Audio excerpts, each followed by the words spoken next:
Imagine an empire with no king, no capital city, and no stone castles. An empire built on speed, courage, and thousands upon thousands of horses. For more than a century, one Native American nation dominated the vast grasslands of North America, striking fear into rivals, challenging European powers, and controlling a territory larger than many kingdoms. This was the story of the Comanche Empire, the horse lords of the plains. The Comanche were originally part of the Shoshone people who lived in the Rocky Mountain region. In the late 1600s and early 1700s, they began moving south onto the Great Plains. There they encountered a revolutionary animal that would transform their destiny forever, the horse. Unlike many other tribes, the Comanche mastered horseback riding with astonishing speed. They learned not only to ride horses, but to breed, trade, and fight from horseback better than almost anyone else on the continent. Their warriors could shoot arrows with deadly accuracy while galloping at full speed. Soon they became known as some of the finest horsemen in history, the lords of the southern plains. By the 1700s, the Comanche controlled a vast territory called Comancheria. It stretched across modern-day Texas, Oklahoma, New Mexico, Kansas, and Colorado. Historians often refer to this powerful network as the Comanche Empire. The Comanche drove rival tribes from valuable hunting grounds and established dominance over the southern Great Plains. Their wealth was measured not in gold or silver, but in horses. Some Comanche communities owned thousands of them. Horses gave them unmatched mobility, allowing them to travel enormous distances across the plains. The endless buffalo herds of the Great Plains provided food, clothing, shelter, and trade goods.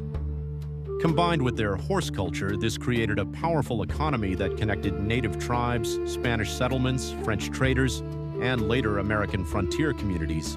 The Comanche were fierce warriors, but their power was not built on warfare alone. They became masters of diplomacy and trade. They formed alliances with neighboring peoples and controlled important trade routes throughout the Southwest. They traded horses, buffalo products, weapons, and other goods across a massive network stretching deep into Mexico. Spanish officials in New Mexico often found themselves unable to defeat the Comanche militarily. Instead, they negotiated with them, traded with them, and sometimes paid for peace. For decades, the Comanche exerted enormous influence over the region, shaping the destinies of both native nations and European colonies. The height of the empire. At their peak during the late 1700s and early 1800s, the Comanche were the dominant power of the southern plains. Their mounted warriors could launch lightning-fast raids hundreds of miles away and return before enemies could organize a response. Their reputation spread throughout North America. Travelers, settlers, and military leaders understood one thing clearly: the southern plains belonged to the Comanche. Their influence was so great that some historians argue the Comanche were not merely resisting colonial powers, they were an empire in their own right, competing with Spain, Mexico, and later the United States for control of the region. Fall of the horse lords. But no empire lasts forever. By the mid-1800s, the Comanche faced growing challenges. Disease reduced their population. Expanding American settlement pushed deeper into their territory. Buffalo herds, the foundation of their economy and way of life, were rapidly disappearing.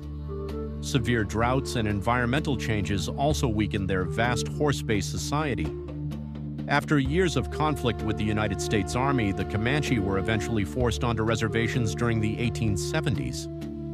The age of the Great Comanche Empire had come to an end, yet their legacy endures.